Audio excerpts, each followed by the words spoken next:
They would have ordnance sometimes that expired. You know, they had a certain shelf life, and they then would replace it maybe with new stuff. But instead of just wasting it, they would go out and use it for practice and various other projects, you know, over the Gulf of Mexico in the firing range down at Tyndall. And we would do that periodically. Sometimes it was just practice firing, sometimes it had an objective. This was just more of a training thing, and we had the surplus missiles, and we were going to fire them at night. And the parameter on this, probably in the carrier, was it had to be supersonic, and it had to be above 40,000 feet. So there were two of us. We usually flew in flights of two like that. And again, another bad weather thing, ceiling, you know, low, high tops on it. And they'd been flying all day. I mean, it was certainly within the realm. I mean, we were all weather. We could fly almost in anything as long as you had landing, you know, visibility. And in fact, the squadron commander had flown the airplane that I was assigned for. And there were two of us, and I had 3 missiles. In fact, each one of us had 3 missiles on board. And I'd never fired at night with a missile. And it was the old, Falcon missiles, you know, early ones. And so I was really anxious to do this thing. I was lead on the thing. I don't know why I always wind up getting lead on this thing, but every once in a while, you know, it'd change around. It was just an arbitrary thing. And we climbed out in trail, and this was very standard tactic we would do in trail until we, you know, hit the final attack course. They used the B-57 Convair as a tow ship with a Del Mar frangible target with 25,000 feet of piano wire behind it. And he would tow that behind, and he would be, you know, above at the altitude. It had to be in the clear on the top to do this thing. And he would just make a run. And then we would be vectored to intercept him on that run.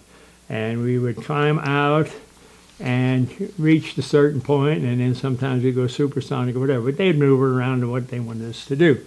And so anyway, we were going through that drill. And we were still in the weather as I was climbing out. And it was almost up around 40. But the weather was, you know, right in the high 30s, right in that area. And I was told, or we were told, to accelerate to supersonic. So I hit the afterburner, and it was still in the climb.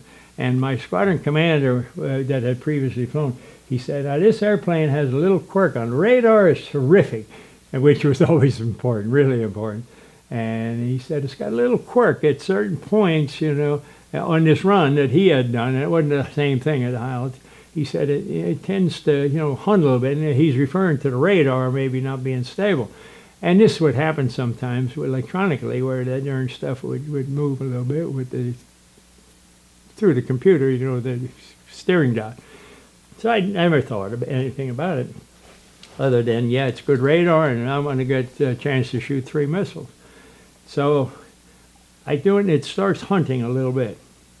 And I thought, well, I'm not going to play that game. So I turned the yaw dampers off, and I climbed up higher, about another 5,000 feet than I, you know, was required to. It, you know, at the 40, maybe 45, something like that. And I leveled it off, and then I accelerated down and turned the yaw dampers on as I accelerated through, because usually it's the Mach transition into supersonic is where it gets unstable. So boom, it went through, steady as a rock. I'm on the other side, I'm supersonic, and the thing is as solid as a rock. So anyway, I'm being vectored around, and it's clear above, good ship, and he starts maneuvering around toward the target for attack. And the B-58, or not the B-58, but the B-57, he says, and he had a visual on me. He said, got a tally-ho. Well, that was good also. So we're maneuvering around, and what we do is he'll be coming in this way, and we'll come this way until we hit a certain point, and then we'll go through the certain attack and line up on the target. So that's what I was doing on it, but he's here and he can see. All right, I do that, and the target comes out of the top of the scope. Well, I could see even visual before that, but he comes out of the top of the scope. Radar, beautiful. Goes down to 15 miles, you go into the attack display. I said, got a Reno, which is the separation between the target and electronic and the tow ship. So it's verified, and heading. And that's critical because you can be separated and pointing right at him. So it had to be all those parameters together. It was right on. The guy on the target ship was visual and everything good. I had a visual on him. I had electronic. I had a separation. Everything was perfect, and it was tracking down there, and I had plenty of time to zero it out. So hit 15 seconds, it gets into an attack presentation. At that point, I called 15 seconds, and then as each one of these, you reach the attack portion or whatever, the final, and you squeeze the trigger. The computer then takes over and goes the guidance to the target. And you're, of course, along. At a certain point, as you get close, the doors open up, the missiles extend into the airstream, and you get fine-tuning and a reduced reticle size. So all that's down, and it shrinks right down. I got that dot glued right in the middle. Man, I tell you, it couldn't be any better. And so I'm riding along, and all of a sudden, the doors come open. I've been cleared to fire, and the launchers extend, and the damn thing starts hunting.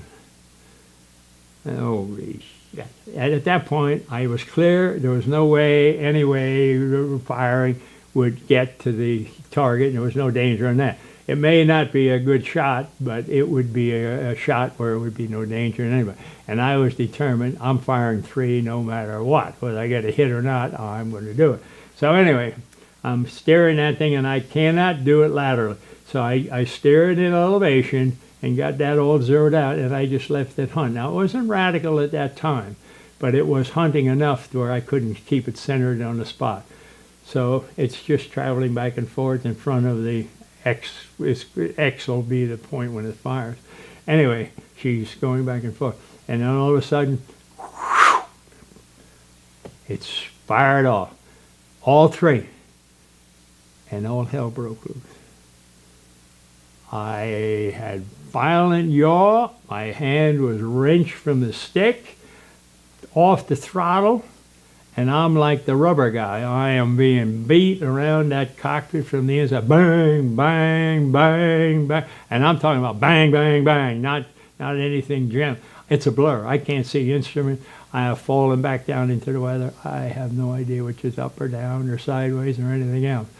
And my initial is, I'm supersonic, by the way, and the doors are open, and it is buffeting like all get. And I don't know if I'm being torn apart piece by piece or anything. I mean, at that point, I'm just hanging on. And my first is to get out of it. Supersonic with something like that out of control where I can't get a hold of anything. So I can't get a hold of the handles on the stick to bail out or on the seat. I'm just bang, bang, bang. I'm being flailed around. So this bailout, and it's funny how things come to your mind. I initially had leaned toward trying to do that, and then I got to thinking just briefly, there's sharks down there. I've seen them. Ain't no way I'm going bloodied into a water with sharks. I'll go with the airplane. And I just determined I'm staying with the airplane no matter what. So I start, and again, you try to figure out something. Well, you're getting beat. When you're getting beat up, bang, bang, bang, and I'm talking about hard beats. Boom, boom, boom. We're supersonic. That airplane is moving. The afterburner's on. And it's cooking as fast as it can go. And I don't know it's straight up, straight down, or sideways. I mean, I'm just along, but it's going laterally and beating me up. So I figure, well, how am I going to do this? So I'm sitting there mentally, and I notice my left side, my right side, my left side, my left side. There's a rhythm. And I figured, well, if the left is getting beat and the right's getting beat, it's changing direction. And if I can time the point where that happens, I have the least amount of force on the aircraft in me. And I mentally, bing, bing, bing, try to get the timing. And finally, I lunged with every ounce of strength and adrenaline that I could generate at that point to the stick and the throttle.